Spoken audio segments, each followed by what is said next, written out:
Hello student, स्वागत करता हूं आप सभी का एक और न्यू वीडियो में। लैब असिस्टेंट 2026 की तैयारी कर रहे विद्यार्थियों, तो आप सभी के सामने मैं लेकर उपस्थित हूं साइंस विज्ञान बायोलॉजी की ये क्लास, जिसमें आप सभी को इंपॉर्टेंट क्वेश्चन करवाने वाला हूं विद्यार्थियों। यही प्रश्न आपके पूछे जाएंगे, हुबहू पेपर में छपेंगे। तो सभी विद्यार्थी इस क्लास को पूरा देखें। एकदम न्यू क्लास है, एकदम फ्रेश और इंपॉर्टेंट क्वेश्चन है एग्जाम की दृष्टि से। सभी विद्यार्थी क्लास को पूरा जरूर देखें। अब शुरू करते हैं क्लास को दोस्तों। आपके सामने पहला प्रश्न पूछा गया, बहुत ही अच्छा इंपॉर्टेंट प्रश्न है। जैसे कि प्रश्न है, हृदय और उसकी बीमारियों के अध्ययन से संबंधित विज्ञान को क्या कहा जाता है? बताइए, हृदय और उसकी बीमारियों के अध्ययन से संबंधित विज्ञान को क्या कहा जाता है? तो ऑप्शन ए कार्डियोलॉजी, बी आपका क्रोनोबायोलॉजी, या फिर हिमोटोलॉजी, या फिर हेपेटोलॉजी। बताइए, बहुत ही प्यारा प्रश्न है आप सभी विद्यार्थियों के बीच में कि हृदय और उसकी बीमारियों से संबंधित जो अध्ययन है उसको क्या कहते हैं। दोस्तों, बहुत ही प्यारा प्रश्न है। हृदय और उसकी बीमारियों के अध्ययन से संबंधित विज्ञान को कार्डियोलॉजी कहते हैं। क्या कहते हैं? कार्डियोलॉजी। ऑप्शन ए यहाँ पे क्या है आप सभी विद्यार्थियों का राइट आंसर हो जाएगा। अब बढ़ते हैं क्वेश्चन नंबर 2 की तरफ। साथियों, लैब असिस्टेंट एग्जाम के अंदर इसी तरह के क्वेश्चन पूछे जाते हैं। प्रश्न सेकंड है कि पहला सफल हृदय प्रत्यारोपण क्या था? बताइए, पहला सफल हृदय प्रत्यारोपण करने वाला कौन था? तो दोस्तों याद रख लेना, CN बर्नार्ड जो है, उन्होंने आपके क्या है एक सफल पहला हृदय प्रत्यारोपण करा था। ऑप्शन नंबर बी आपका क्या है यहाँ पे राइट आंसर हो जाएगा। अब क्वेश्चन 3 की तरफ बढ़ते हैं। क्वेश्चन 3 यहाँ पे आपका पूछा जाता है कि गुर्दे यानी कि वृक्क एंड किडनी की जो निस्पंदन इकाई कौन सी होती है?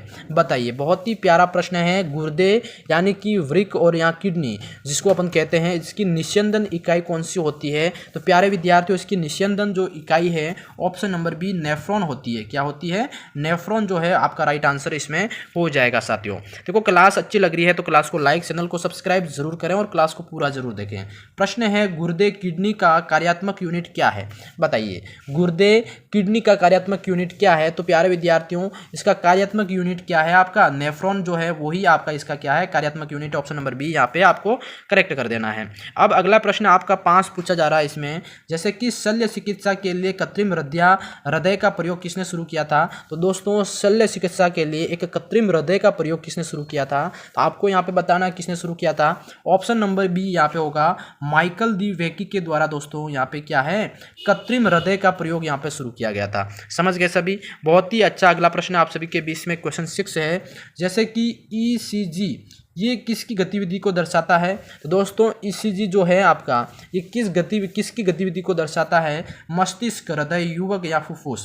बताइए, बहुत ही प्यारा प्रश्न है आप सभी विद्यार्थियों के बीच में। ये जो गतिविधि दर्शाता है ECG, ये आपकी याद रखना दोस्तों, हृदय की गतिविधि जो है ये दर्शाता है। ठीक है, बहुत ही इंपॉर्टेंट प्रश्न है और प्यारा सवाल आप सभी के बीच में। देखो, मानव में गुर्दे का रोग किसके प्रदूषण से होता है? मानव के अंदर जो गुर्दे का जो रोग है ये किसका प्रदूषण होता है, जिसकी वजह से होता है? तो याद रख लेना, ये जो है कैडमियम जो है इसका पोल्यूशन होता है, इसकी वजह से आपका क्या है ये गुर्दे का रोग जो है आपका होता है। ठीक है, बहुत ही प्यारे प्यारे प्रश्न है विद्यार्थियों। चैनल पे क्लास अच्छी लग रही है, चैनल को सब्सक्राइब, वीडियो को लाइक जरूर करें। अगला प्रश्न है, अपोहन का प्रयोग किस क्रिया को पूरा करने के लिए होता है? तो साथियों, अपोहन का जो प्रयोग है ये जो है आपका किस क्रिया को पूरा करने के लिए होता है? तो याद रख लेना, ये जो है दोस्तों गुर्दे की जो क्रिया है उसको पूरा करने के लिए इसका प्रयोग होता है। ऑप्शन नंबर डी यहाँ पे करेक्ट हो जाएगा। इसी क्रम में अगला क्वेश्चन आपसे 9 पूछा जाता है दोस्तों कि हृदय का काम है, हृदय का क्या काम होगा भाई? बताइए, हृदय का काम है कि रुधिर को शरीर के विभिन्न अंगों में पंप करना। बेसिकली इसका राइट आंसर डी हो जाएगा विद्यार्थियों। ठीक है, समझ गए सभी? बहुत ही अच्छा प्रश्न है, आप सभी को साथ साथ में आंसर करने हैं। अगला प्रश्न दोस्तों, लव डव ध्वनि किस क्रिया के कारण उत्पन्न होती है? तो लव डव ध्वनि जो है ये किस क्रिया के कारण उत्पन्न होती है? तो छोटी आंत, बड़ी आंत, फेफड़े, हृदय, ग्रासनली। ठीक है, इसमें से बताओ जो लव डव ध्वनि है ये जो किसकी क्रिया के कारण उत्पन्न होती है? हाँ, बहुत ही अच्छा प्रश्न है आप सभी विद्यार्थियों के बीच में। तो दोस्तों, ये क्रिया होती है आपकी ध्वनि जो हृदय की जो क्रिया है उसके कारण यहाँ पे उत्पन्न होती है। ये भी आपको नोट करना है। अगला क्वेश्चन देखो, मनुष्य के शरीर में हृदय को एक बार धड़कने के लिए कितना समय लगता है? तो मनुष्य के शरीर में हृदय को एक बार धड़कने के लिए कम से कम आपको कितना समय लगना चाहिए दोस्तों?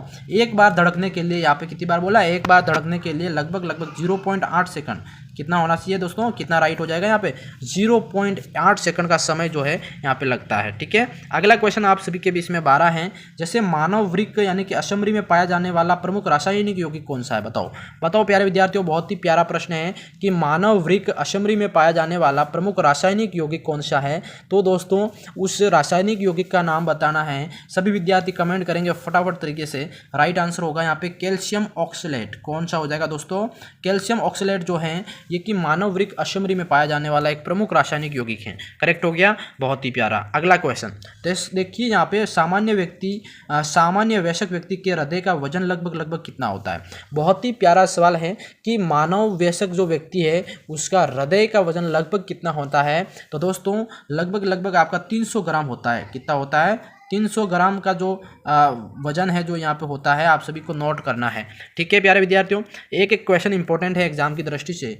मानव हृदय के कक्षों की संख्या, चैम्बर कितने होते हैं प्यारे विद्यार्थियों, फटाफट बताइए। मानव हार्ट जो अपना हृदय है उसके चैम्बर यानी कि कक्षों की संख्या कितनी होती है। तो आप सभी को बता दूं, एक ये हृदय मान लो आप, है ना, इसमें इस तरह का होता है जिसमें 1 होता है, 2 होता है और 3 होता है और 4, यानी कि टोटल 4 चैम्बर उसमें होते हैं। ठीक है, समझ गए सभी, बड़ा प्यारा सवाल। अगला क्वेश्चन आपके बीच में 25 है। देखो मानव हृदय में कितने वॉल्व यानी कि वाल्व सीट्स होते हैं, बताओ। बहुत ही प्यारा सवाल दोस्तों, इसमें वही है, सवाल को वॉल्व के हिसाब से पूछा है और आपको अगर चैम्बर पूछे तो भी याद रखना 4 ही होता है। ऑप्शन नंबर 4 यहाँ पे आपको करेक्ट करना है।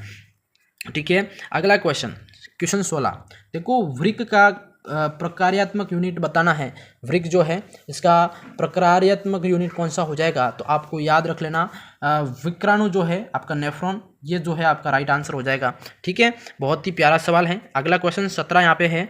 जैसे कि मूत्र बनता है दोस्तों, ये कहाँ बनता है, तो सभी को याद रखना ये एक संग्राहक वाहिनियाँ होती है जिसके अंदर ये मूत्र बनता है। किसमें, संग्राहक वाहिनियों के अंदर। ठीक है, समझ गए सभी, बहुत ही प्यारा। अगला क्वेश्चन 18 है यहाँ पे कि एक वयस्क व्यक्ति की हृदय धड़कन दर क्या होती है। एक वयस्क व्यक्ति जो है उसका हृदय की धड़कन दर बतानी है आपको कितनी होती है। तो दोस्तों प्रति मिनट जो है 70-80 बार वो धड़कता है। प्रति मिनट कितनी बार, 70 से 80 के बीच में। ठीक है, ये जरूर नोट कर लेना। अगला क्वेश्चन आप सभी के बीच में 19 पूछा जा रहा है कि 1 मिनट में मनुष्य का हृदय सामान्य तो कितनी बार धड़कता है। कितनी बार 1 मिनट में, 1 मिनट में दोस्तों कितनी बार धड़कता है, तो ये सभी को याद रख लेना मेरे प्यारे साथियों। कितनी बार धड़कता है, तो यहाँ पे थोड़ा हट गया है, 72 बार होगा।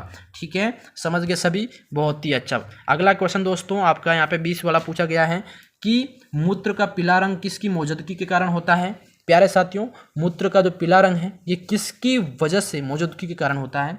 याद रखना यूरोक्रोम जो है, कौन सा वाला, यूरोक्रोम। ऑप्शन नंबर डी जो है आपका करेक्ट हो जाएगा। ठीक है, इसी क्रम में अगला क्वेश्चन आपका यहाँ पे 21 पूछा जाता है कि मूत्र के स्त्रावन को बढ़ाने वाली औषधि को कहते हैं।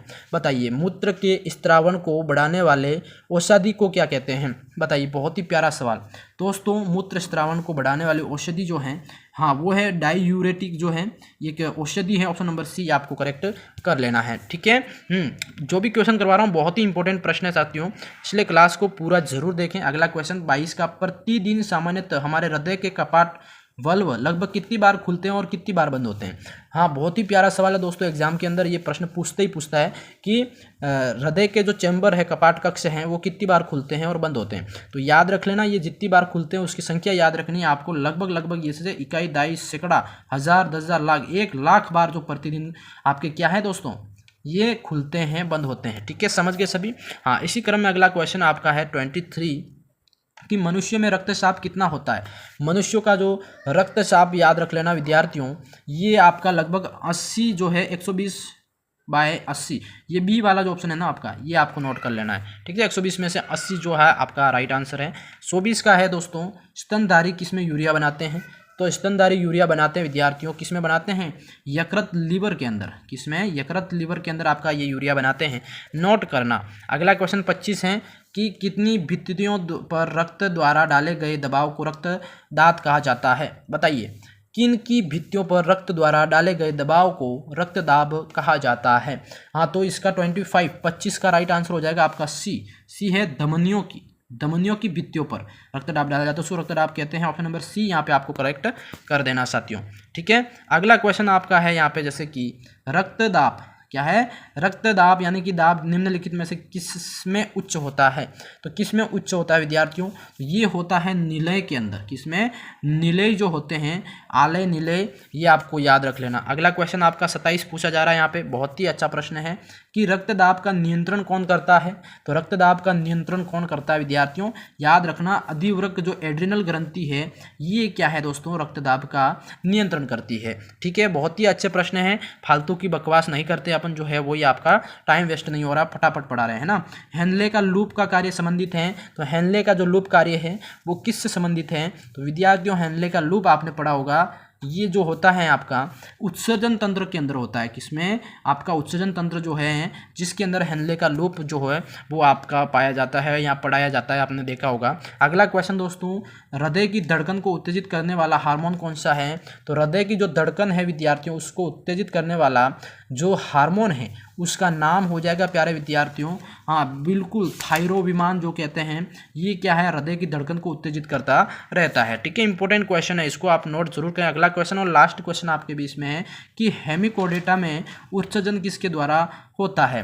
दोस्तों हेमिकोडेटा में उत्सर्जन जो है वो किसके द्वारा होता है, तो नोट जरूर करें, ये उत्सर्जन होता है कोशिका गुच्छ के द्वारा। किसके द्वारा, कोशिका गुच्छ के द्वारा उत्सर्जन होता है। तो आप सभी विद्यार्थी इसको नोट जरूर करें। ठीक है, आज की इस क्लास में आपको टॉप इंपोर्टेंट 30 साइंस के प्रश्न पढ़वाए जीव विज्ञान के। कैसी लगी क्लास कमेंट में जरूर बताना, वीडियो अच्छा लगा हो तो लाइक कर देना, चैनल को सब्सक्राइब कर लेना। नेक्स्ट क्लास देखने के लिए धन्यवाद।